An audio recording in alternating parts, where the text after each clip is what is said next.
Obviously Saturday had its own set of issues, so Sundays are never as fun as they were the previous week. So the thing I stressed to those guys just as much as we did after our victory, though, there had to be great teaching, great learning, great acceptance from all parties involved. So we spent yesterday going through those corrections. At the end of it, I bring them back together and have a little review of everything: offense, defense, special teams, talk about a few coaching points, and then turn the page and jump into our Virginia prep. So unlike the result of the two different Saturdays, the Sundays almost have to be the same, right? So like you have to understand to get where we want to be in the end, we just need to keep moving forward. Obviously the result on Saturday night wasn't the same, but the effects of what we have to do on Sunday are exactly the same. So one of the things I encouraged them is, I thought after success, they had open ears and had a good week of practice. So after defeat, they had to have the same process to move forward. So thought they handled it yesterday fairly well from an injury standpoint. Still waiting on a couple things. We obviously haven't practiced, won't practice till tomorrow morning. So we'll have a better understanding post-practice Tuesday, Wednesday. The plan is right now, obviously Brandon Peters, I'm sure, is a big question everybody's asking. He didn't go through practice drills last week, but he will this week. So that part will be out there.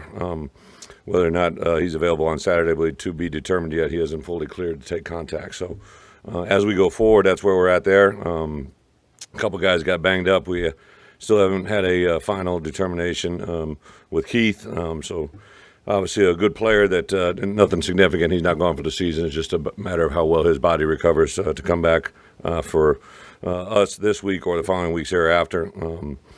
So we turn our attention to Virginia.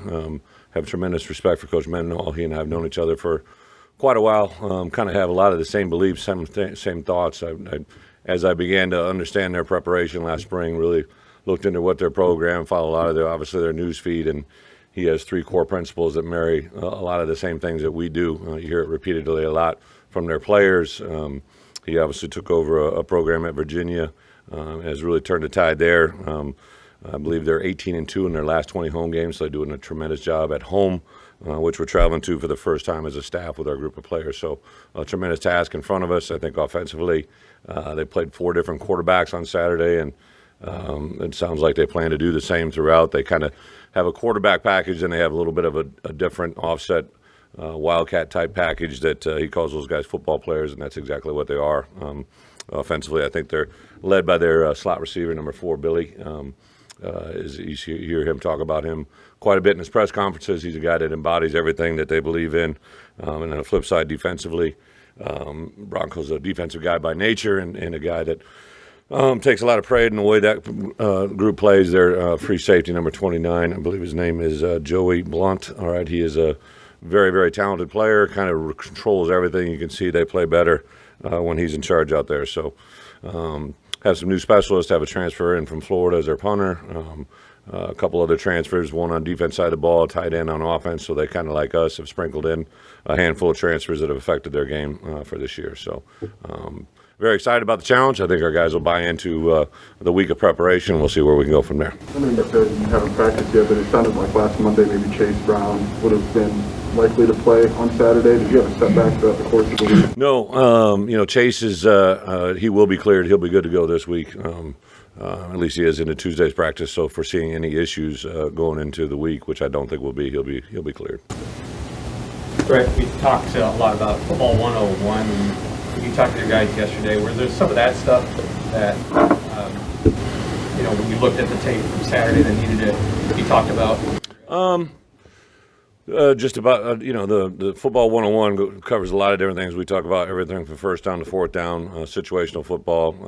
I let the captains after the game kind of speak on our behalf. It wasn't really guys that played less, more, anything else. I just thought at a time like that, early on in our development as a program with us as coaches, those captains have really embodied everything that we've asked them to do, and I couldn't be more impressed when I read the media on Sunday, kind of what they said from, I think, Velo talked about how we practice for that end-of-game scenario every practice. Actually, we practice end of half on Tuesdays and end of game on Wednesdays and again on Thursdays. So they had walked through that scenario, at the end of the game, that was probably the most glaring one, right? So we needed 2 scores, whether it be a touchdown and a field goal or 2 touchdowns would obviously give us victory, but I know we needed at least 10 points. So to be right there at the end of the game, we had a very makeable field goal.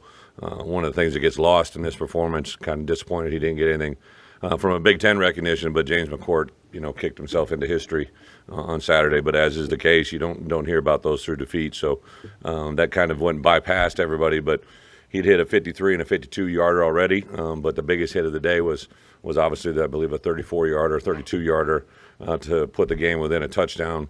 Had 3 timeouts. Our guys had handled everything pretty good to that point, so I knew I had 3 timeouts. So made the decision to go for the makeable field goal. Back up, we obviously, UTSA put their hands team out on the field. We outlifted to kick every ball that McCourt had hit, he'd kicked out of the back of the end zone, so I'd even just made the decision to start the ball off on a 25-yard line with 3 timeouts. Our defense answered the call and gave it to our offense with a considerable amount of time, but no timeouts, and I believe we got over 10 plays in that scenario. So very, very excited the way they operated, efficiently handled it, but we bottom line didn't get in the end zone. The big play, obviously, was the offensive pass interference called that set us back yardage-wise and just timing-wise. That was the unforeseen, and that's a little bit of football 101, but that goes back to what we always talk about: penalties, mental errors, and turnovers were a big part. 2 penalties really hurt us significantly were the OPI, and then there was a holding call that was called late. And the schedule this week and next gets a little compressed each time with an early morning start and then a Friday night start next week. How does that impact your? Yeah, great point. When we get the TV schedule out, I was a little nervous that the Virginia game was going to be. Obviously, the Maryland game had already been announced on a Friday night. Virginia was one of our further travel games. So I was a little nervous that it was going to be a night game. So I was actually excited. It's actually the earliest kickoff I've ever had as a head coach. It'll be 10 o'clock our time, 11 o'clock there. So got a blessing in disguise there. But one of the advantages to being in the NFL is we actually had to play Thursday night games every year. So I've been well versed in short week preparations, and that's with a game on Sunday, so you actually get a bonus day. The only alternative thing that will change next week, normally our players have Mondays off, but they will actually practice next Monday because we'll give them next Saturday off after the Maryland game. First road game, Coach. Do you feel like having a veteran club helps deal with that a little better against the hostile crowd and the travel and all that stuff? Yeah, but it's just so different for our guys. Like, obviously continuity is a big thing, but, I really didn't put a lot into what had been done in the past, right? Kind of like in my opening press conference, I don't really what's been in the past. I worry about what's ahead of us. But this was our first night game, so one of the things that we did is we stayed in the hotel and did things a little bit different compared to what they had in the past. And several of the players had made reference to how much they had appreciated that because they had actually come over 4 hours ahead of time, spent a lot of time here in the building. So there was some dramatic change even just with our home schedule compared to what we did. Length of the Illini walk, length of timing, different things. So obviously we didn't have success last week, but I think our guys are understanding things are done differently. It's not, again, anything that's in the past. It's about what's in front of us. So I think as far as being on the road, it's going to be an early kickoff. I do like the fact that it's an early kickoff, so you just wake up and get going. We actually practice at 9 a.m. Central Time every day of the week, so it's actually very, very close to when we practice, so it's a possible advantage for us to be at that early kickoff. What's the significance of in-season evaluation, game evaluation compared to maybe training camp? Like, how does that impact you guys as a coach? You mean with our own team? Yeah. So self-scout is something we do every week. Offense, defense, special teams want to see what they see. Obviously, our opponent, what they try to take advantage of early in the game.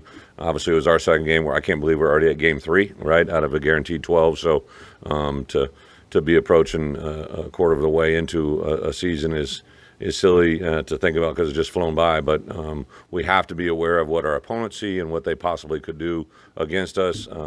On the flip side of it, even though it's just one game that we got from Virginia, and it was against an opponent that they scored a lot of points and held them to minimal defense. It does good for us to see on film what they've done a little bit because they have altered their path a little bit. But self-scout is very real, and it's something probably after Game 4 I would think most coaches really buy into because at that point the film from this season takes a lot more precedence over film of last season.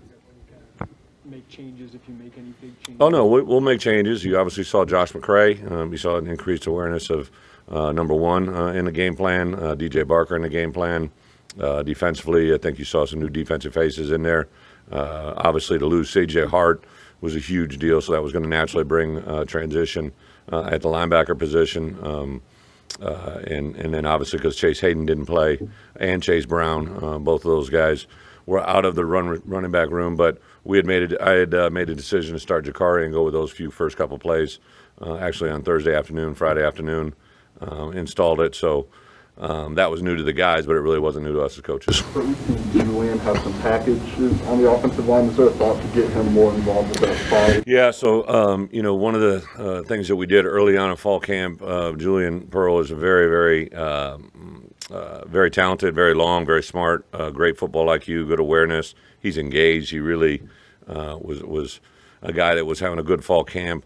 Went through a little 2-week phase of maybe not being as strong, and so we had a conversation. And last week he actually played, I believe, on 17 total snaps, and he had 5 knockdowns and 17 plays. So played effectively, very, very well. Although he hadn't been able to go through a full game or a full week of practice, Palcho played his best football as well. So now to get those guys incorporated, the plays you've been talking about have been like an extra lineman phase. So I think anything we can do to increase the amount of play of our better players is a good thing. There's no way to get them both on the field at the same time. It's already happened, yeah. But yeah, there's definitely, again, not just at the offensive line, tight end, running back, wide receiver, and on the defense side of the ball, the more we can incorporate some of our players that have shown better.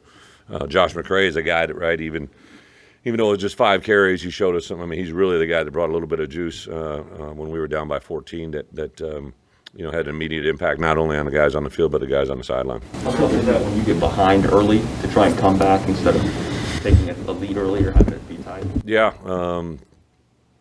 anytime you can play from ahead, I would guess that most coaches would venture to say that's the best position to be in. Statistically, that's always going to be in your favor. But I told the guys, listen, I wouldn't be surprised.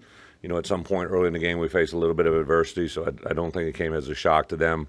I knew that they were going to be amped up, ready to roll, and depending on how the cookie crumbled, there could be a chance we played from behind. Weren't shocked by it. I think they handled the moment. The big turn, the thing that was frustrating is right before the end of the half when we had that turnover. That play shouldn't have even happened. They had 2 guys in motion.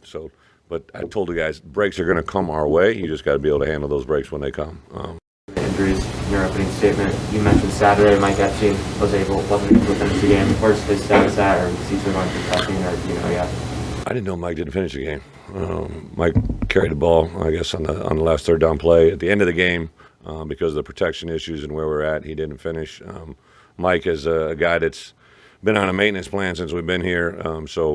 Before I got here, he had injuries. Also had surgery during the out of season. That's why he didn't join us till halfway through the summer. So Mike's just constantly in an evaluation process. We limit his number of opportunities both during the course of the week with maintenance and him, Palcho. There's probably 5 guys that are in that same boat. Yeah, so Chase, unfortunately, last Thursday, first time in my head coaching career, got stepped on and affected his ankle, so he was unable to go Saturday, but there's a really strong possibility of him coming this week. Before the season, Tony talked a lot about having 5 running backs. It was great because those don't always end up being 5, and he's been in that situation. What would you kind of say you've seen that group do as they've kind of had to shuffle things? Yeah, so in the spring, we had obviously Chase Brown, Chase Hayden, Reggie Love, and Jakari Norwood. Josh McCray was not in that factor, and Mike Epstein was not in that factor. So during the course of the summer, you realized pretty quickly that Josh had talent.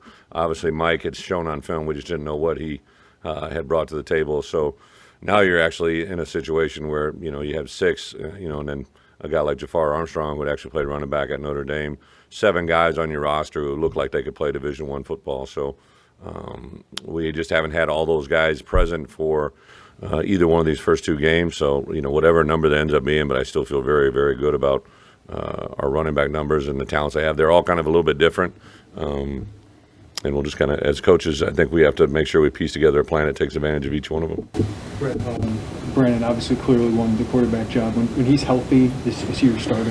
I think that's a great situation or a great conversation when it becomes real. I don't, last week BP wasn't cleared. As of right now, he's practicing, but he's not cleared. So until that bridge comes, we'll cross when it comes. I think the best thing our players did, and the way that players commented during the course of the game and post-game, they really rallied behind Art and what he does and the way he competitively fights, and obviously would have wished for a different result on Saturday, but I think everybody knows that everybody can play better on Saturday, and I think all of our guys rallied behind the quarterback, whether BP was in there or Art. Obviously, Art's made a big impact already. Like, what have you seen from him in 2 games? Again, just a steady guy. He's locked into it. There isn't any, once he makes a decision, that decision is made. I did like the fact he gave us a couple first downs by running with a football. I don't think probably on the scouting report they have him labeled as a running quarterback, but he's able to convert and do some things there when the defense gives it to him. I think he's still, bottom line is, here's a guy that joined us midsummer when coaches weren't around him. Literally, the first time he could be around us as coaches is when we started fall camp, which was 3 weeks before the first game week. And then he went in the middle of the second quarter of, the opening game, right? So, I can't stress enough how much I've been impressed with him and also the guys that prepared him. Third down conversion was a big stat for you on Saturday, really on both sides of the ball. Is that something you're going to be emphasizing in practice, finishing and getting off the field on defense? Yeah, I think obviously offensively, to get off to stay on the field is a point of emphasis every week. We really categorize third down into, different phases based on yardage. We had a little bit of everything. We converted to 3rd and 1, which was huge on that first drive, and that actually gave us the opportunity to hit the wheel route to Deuce in the back of the end zone, right? That came off of 3rd down success. So the ones that we had failure on, obviously we never had a chance to get to that next first down call. Defensively, I think that we really had to take a look at what they were attacking, why they were attacking. I thought Ryan did a nice job of adjusting and getting it, on par better to what we needed on in the second half. But bottom line, we don't want any of those conversions to happen, and they did in the first half for sure. Obviously, you'd rather win the game, but is there things you can learn more from a loss for the players? Well, there's just more of them, so the volume is bigger, right? Usually, if you lose a game, there's more things that you did wrong, right, or can be corrected. I know that as players, that's what I really challenged them with at the end of my meeting was there's, two things that can happen from a loss is obviously the start of a losing mentality or a string of losses, or the acceptance and the awareness to make sure they don't happen again, right? And I think our guys are hopefully going to be wired into that second phase a lot stronger because they're the only ones that make that decision. Tony spoke to us after the game. He was talking about how he felt as leader of the secondary that he should shoulder. I guess it felt like he should shoulder most of that blame. As a coach, how do you, help him accept responsibilities for things that maybe he can improve on, but not accept too much to the point where it's overwhelming? Who'd you say was? Tony Adams. Tony Adams, yeah. Tony is I read his comments. I didn't read all of his comments, but I do know that he, immediately after the game, as well as yesterday in team meetings, it's just kind of how Tony's wired. He's a guy that's been around a lot. He takes a lot of pride in how he plays, but also how he helps the younger guys. I think, as the game went on, he played a lot better himself on Saturday, and he's a guy that is detail oriented. As soon as I started talking to him, when I tried to get him to come back, you could tell everything you say to him, he processes. Sometimes that is a very, very positive thing. Sometimes you just got to let stuff go a little bit. So I think everybody's going to take a step forward after Sunday, and I'm sure Tony will as well. Bret, zooming out 20 years ago on Saturday with the 9/11 anniversary, most of the guys in your rock, some of them weren't even alive. Right. Out of curiosity, what do you remember about the day for yourself with Iowa, and what, if anything, do you talk about? Yeah, it was, I was sitting in a defensive staff meeting at the University of Iowa. We were getting ready to play Iowa State. Rob Smith, who's actually the defensive coordinator at Rutgers now, was one of our GAs, and he steps outside of the office. He came back in and told us what had happened to the first tower. And, as everybody just kind of looked around, we just stayed kind of, I don't know if we even took a coffee break, but I remember it was just kind of one of those moments. Everybody's looking around. Maybe we didn't understand the scope of what was really being said. Then I don't know how much longer it was. Rob again went back out and came back in and told us about the second tower and all that had preceded. And, we kind of, I think, knew that day that something probably was going to, change for that weekend. as it plays in front of us. I myself had a college roommate that I knew worked in that arena, so right away your thoughts went to those kind of moments. And then shortly thereafter, when the games were canceled, I just had a variety of different emotions and things that ran through your mind. You're dealing with young kids. At that time you didn't know what this meant in the bigger picture of global politics and all that went into it. So it was really just a surreal time. I remember that weekend being canceled, and then the next week, I think they actually allowed recruiting that weekend. And I remember Kirk saying something. There was just a strong memory in my mind about whether or not we wanted to travel. It was an option to travel and do some recruiting, and if he didn't want to travel by plane, he was good with that. So I even remember that moment like it was like yesterday.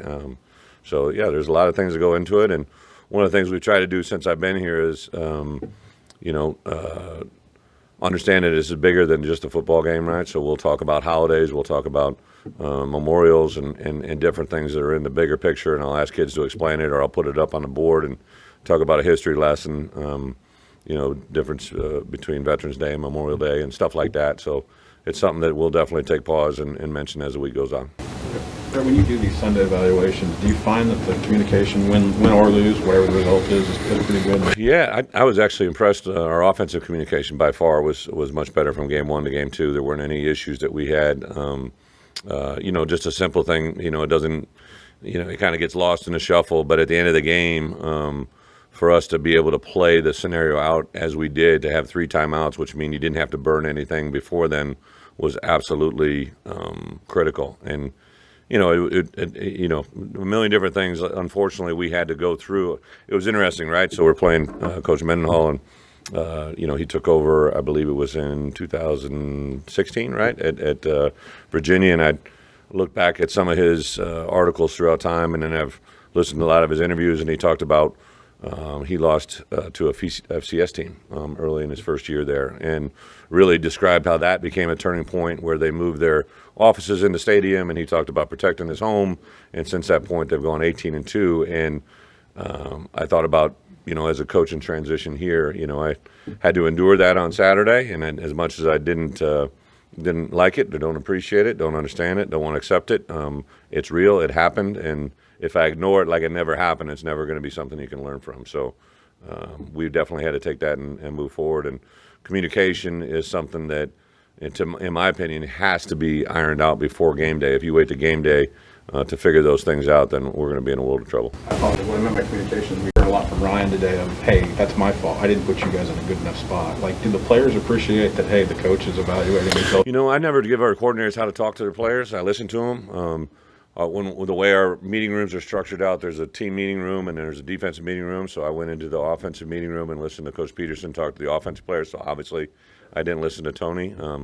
I know Ryan is a very conscientious, very detailed, very prideful. Probably one of my favorite hires since coming here. Just the fact that I think I share a thought process with him that is very similar, even though we're a little bit different in age, totally different backgrounds. I just really appreciate how he handles his business, and I know from the moment we walked off the field to where we are today, he said that repeatedly to me. But I think the players appreciate, in this world that we're in right now more than anything, I think they appreciate honesty and sincerity. As a coach, if you just turn the fingers, and point them at them, you're never going to get anywhere. I think you have to accept anything responsibility-wise. And as a head coach, I do the same. How do you think Isaiah's adjusted to, a quarterback who's able to see the entire defense? How do you think he's adjusted to making plays? We can't see the entire defense, but he has to make a play with the defense time bearing down on him. A lot of you guys know Isaiah longer than I have, right? So I've been around him since, basically January. I met him briefly in December. But Isaiah is a very aware, very present, very in tune with a lot of things that aren't just in front of him. So I think you're exactly right. The more football he learns at the wide receiver position is only going to benefit us. But like I told him last year after the first practice he had at wide receiver, I know we're going to get the question like, hey, you wasted all this time playing quarterback, right? And that's the complete opposite, right? For all the years he played quarterback, he learned how to read coverages, understand leverages. 2 of the most critical plays he made on Saturday was he understood where the defense was and where he needed to get and make adjustments off of it. The more he has relationship with BP, Art and RJ, he can't throw the ball to himself, right? There's plays where he's going to play quarterback, but the more relationship he has with the quarterbacks and understands that, that's only going to help him moving forward. And then just the pure art of catching the ball, right? Avoiding tackles in the open space. Like he hadn't really, as a quarterback, you're always coming at the defense. As a receiver, all of a sudden you're getting, tackles from a variety of different angles, so it's a different game for him. Absolutely. Thank you, guys.